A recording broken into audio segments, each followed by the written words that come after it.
Magandang araw po sa inyo lahat. Isa na naman pong bagong reaction video ang ating pong gagawin po ngayon mula po ito kay John Reps. Ang title po nito, Turkey tinanggihan ng US na makabili ng F-35 fighter. Mga Navy ng Pilipinas at US naglayag sa West Philippine Sea. Kung hindi ka pa po nakasubscribe sa akin channel, please subscribe para ma-update ka kapag po naglalabas po tayo ng ganitong reaction video, at nasa video description din po ang link ng video ni John Reps para po makapag-subscribe po kayo sa kanyang channel. Simulan na natin to. Let's do this. Muling nagsagawa ng magkasanib na pagsasanay ang mga barko ng Pilipinas at Amerika sa West Philippine Sea na naglalayong pausayin ang kanilang kahandaan at kakayahang mag-operate sa karagatan ng Pilipinas. Nice. At sa ibang balita, matapos ang pagbanta ng Turkey sa Israel, ang Amerika ay tinanggihan ang hiling ng Turkey na makabili ng 5th generation F-35 fighter jets dahil ang Turkey ay nilabag umano ang roles ng NATO kung saan miyembro din ito. Yun lang. Subscribe ka John Reps. Nagsagawa ang Armed Forces of the Philippines ng Maritime Cooperative Activity sa pakikipagtulungan ng United States Navy kahapon ng hapon, July 31, sa West Philippine Sea. Ang aktibidad ay ginanap sa loob ng Philippine Exclusive Economic Zone sa karagatang kanluran ng Palawan. Itinampok nito ang USS Mobile LCS-26 at ang BRP Ramon Alcaraz PS-16. Kasama sa ehersisyo ang isang serye ng mga kaganapan na idinisenyo upang mapahusay ang komunikasyon at koordinasyon sa pagpapatakbo sa pagitan ng dalawang hukbong dagat. Well, eto na naman tayo. Malamang manggagalaitin na naman po niya ng China. Alam niyo naman po, di ba, pag tuwing tumutulong o sumusuporta po talaga ang US sa atin, ay talaga pong gigil na gigil po talaga ang China, at sinasabi po talaga nila na wag nang makialam ang US between sa sigalot lang between China and Philippines. Ganun po talaga ang nasa utak po ng China, no. Sobra po nila talagang kumbaga ayaw po nila noon, no. Ayaw po nila na nag-i-improve tayo. Ayaw po nila na talaga pong lumalakas po ang ating sandatahang lakas, at ayaw po nila na may tumutulong po sa ating ibang bansa. Diretso na natin to.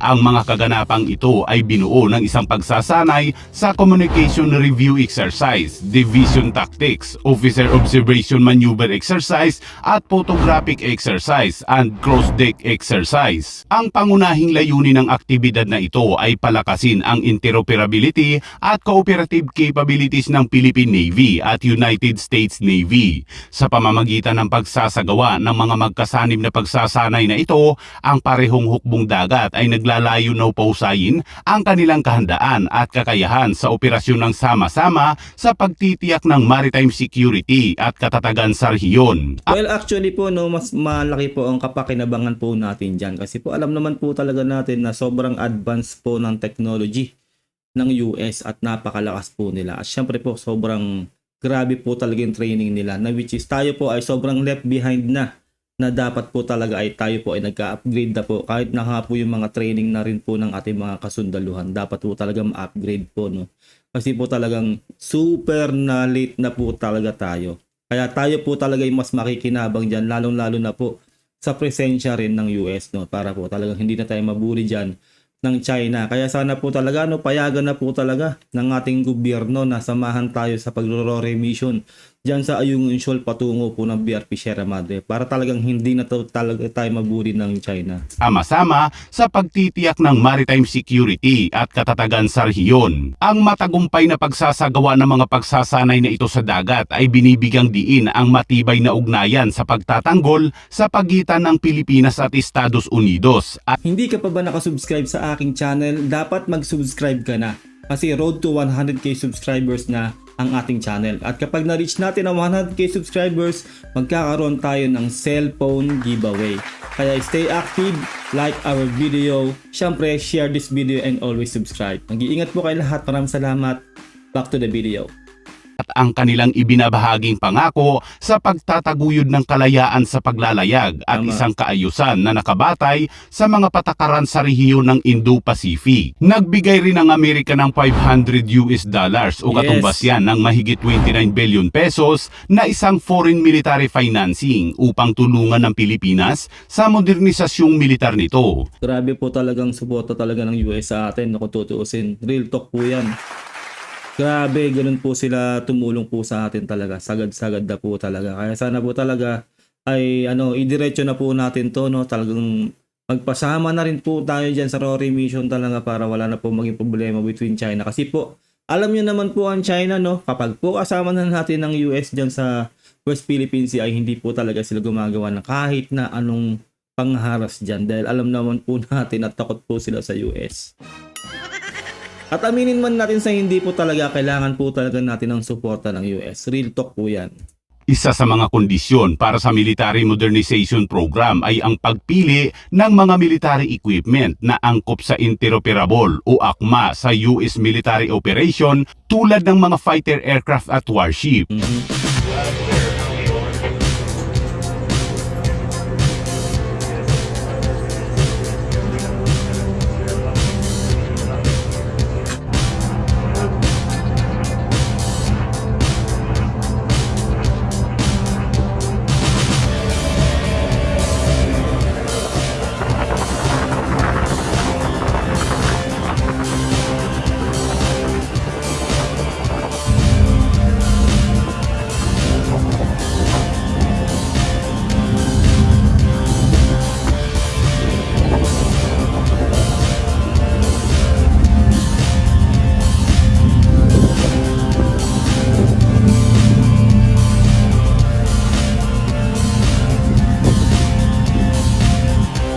At sa ibang balita naman mga kabayan, bago pa man magbanta ang Turkey na sasali sa digmaan upang labanan ng Israel kung magpapatuloy sa pag-atake sa Lebanon, ay nauna na itong humiling sa Amerika na bibili ng 5th generation F-35 fighter jets. Ngunit ang Amerika ay tinanggihan nito ang Turkey kahit na ang Turkey ay miyembro ng NATO. Pero bakit nga ba tinanggihan ng Amerika ang Turkey?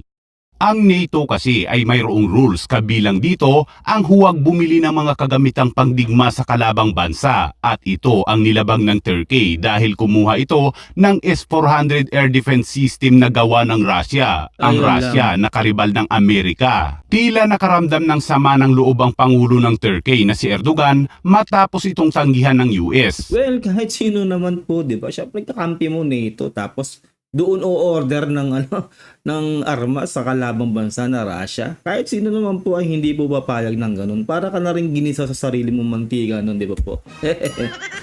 Kaya dapat lang din po yung ginawa dito ng US. Real talk po yan kasi po member. Kumbaga kakampi ka namin tapos doon ka o-order ng gamit sa kalaban. Maling-mali po talaga yun. Parang pagtataksil na rin po yun sa grupo, 'di ba? Isa pa dito ay nabalitaan ng Turkey na ang Greece ay inaalok ng Amerika ng F-35 fighter jets sa kabila ng pagkakaroon din ito ng Russian-made S-300 air defense system. Medyo nakakasama nga talaga ng loob yan mga kabayan, pero ramdam kasi ng Amerika na kahit miyembro ng NATO ang Turkey ay tila hindi ito tapat sa Amerika. Ayun lang. Ayun, yun po talaga yan. Siyempre, pakiramdaman yan. Siyempre kung talagang makikita mo o mararamdaman mo talaga kung yung kauri mo o kagrupo mo ay talaga pong sayo talaga. Meron kasi mga ganyan kahit na ano pang gawin mo ay talaga pong alanganin talaga sa diskarte, no? Tulad ng pagbanta nito sa Israel at pagsali nito sa mga nakalipas na digmaan sa Middle East. Iniulat din na inaprobahan na ni Greek Defense Minister Nikos Dindias ang pagbili ng 20 F-35 fighter jets na nagkakahalaga ng 3.5 billion US dollars upang magtatag ng isang malakas na puwersa sa rehiyon. Pansinin nyo, no? Kung talagang o-order sila talaga ng malakas at talagang dekalidad po talaga na mga ganyang fighter jets, no? Sa US po talaga kasi po masasabi na po talaga natin na sobrang quality po talaga ng galing po talaga ng US eh. Unless po talaga yung mga galing China. Kumbaga teka. Kumbaga walang quality, sobrang baba kaya po talaga kung magkakagera man po talaga ng China, no? Kumbaga magsisimula rin ng China ng gera. Talagang wala rin po talaga, kumbaga madali po masisira ang kanilang mga gamit kasi po made in China. Pero ito po talagang pong US po talaga namamayagpag po talagang sila po talaga yung talagang ino-orderan po talaga ng mga matitinding gamit talaga. Isipin niyo yun. Ang kasunduan sa pagbili para sa Lockheed Martin na siyang gumawa sa 5th generation F-35 fighter jets ay naipadala na sa Estados Unidos. Bukod sa Amerika ay pinagbawalan din ng Germany ang Turkey na bumili ng mga modernong kagamitang pangdigma tulad ng F-35 at Eurofighter Typhoon. Isipin niya, di ba? O yan, pati Germany, ayaw na rin. Kumbaga, ayaw nila na umorder yung Turkey. Kasi nga, siguro nasisilipan talaga nila ng matinding butas yung Turkey. Na iba talaga yung adhikain niya. Kumbaga, hindi siya solid talaga sa NATO. Kaya po ganyan siguro kaya napaparusahan po yung Turkey. Kaya hindi sila pinapayagan na umorder ng mga ganyang katitinding gamit sa US, no, at sa Germany. Grabe. Ang Greece ay ganap na sinusuportahan ni Biden at Emmanuel Macron sa paggawa ng makabagong Air Force nito gamit ang mga advanced na fighter jets tulad ng F-35 at Rafale. Sa ngayon ay umaasa ang Turkey sa sarili nitong binuong 5th generation fighter jets na Kaan o tinatawag ding TF, isang stealth combat aircraft twin engine all-weather air superiority fighter na dinevelop ng Turkish aerospace industry upang palitan ang mga F-16 nito at para makipagkompetensya sa F-35 na gawa ng US. At least, di ba, kung iisipin, no, kaya naman pala nila mag-manufacture ng sarili nila. No? Hindi na nila kailangan ng US kasi nga hindi rin talaga sila papayagan na talaga ng US kung nasisilipan na nga sila ng butas. Kumbaga hindi nga sila tapat sa US eh.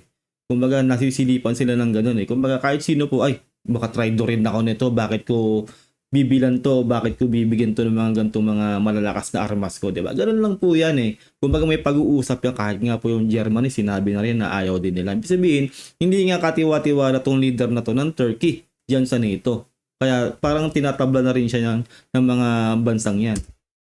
Ang mga pagsisikap ng Turkey na bumili ng bagong F-16 fighter jets na kamakailan lamang ay inoprobahan ng US, ngayon ay ayaw na ng Turkey. Samantala, ayon sa ulat ng British Daily at The Telegraph, ay 3 barko umano ng Amerika ang patungo ngayon sa Lebanon. Ito ay ang USS Wasp, USS New York at USS Oak Hill. Ang mga sasakyang pangdagat na ito ay naiulat na mayroong 2,000 at 200 sundalong sakay. Sa isang interview, sinabi ni Lebanese General Wibi Katicha na ang pagpapadala ng mga barko ay marahil ay isang paraan upang pigilan ang sitwasyon at hindi para makisali sa mga aksyong militar. Wala anyang nais na palawigin ang digmaan sa Middle East. Well, sana lang po talaga ano na po yung digmaan na yan dyan kasi po sobrang tagal na rin po niyan yung digmaan dyan sa Lebanon, no? At yung sa Ukraine sana rin po matigil na, kaso nga po ayaw rin po talagang tumigil nito ni no? Yung ng Russia talaga. Si Putin ayaw po tumigil talaga, pero wala po tayong magagawa dyan, ganyan po trip po nila yan. Pero sana po talaga wag na lang pong madamay po talaga yung mga inosente, lalo na po yung mga bata. Kawawa po yung nakaraang balita po talaga, no, naglalaro na yung mga bata ay nadamay po talaga sa pangbobomba po talaga. Grabe.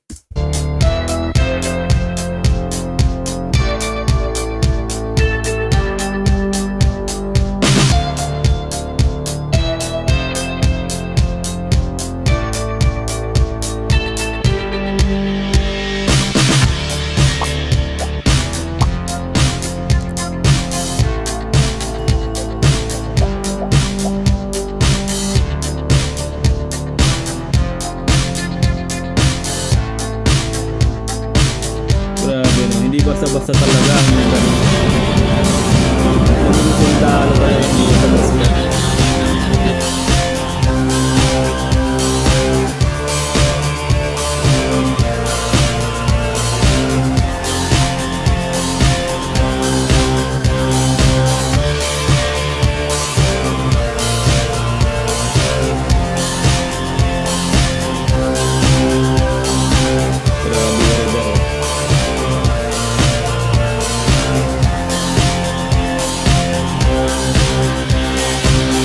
ayun lang po, no, ate po nagawa ng reaction video, magandang video na to ni John Rex. Nasa description po ang link ng kanyang video para makapag-subscribe kayo sa kanyang channel. And don't forget to subscribe din sa aking channel, like this video, share kung nagustuhan nyo po ang ating reaction video. Ingat po kayo lahat, until next time, God bless and peace out. Bye!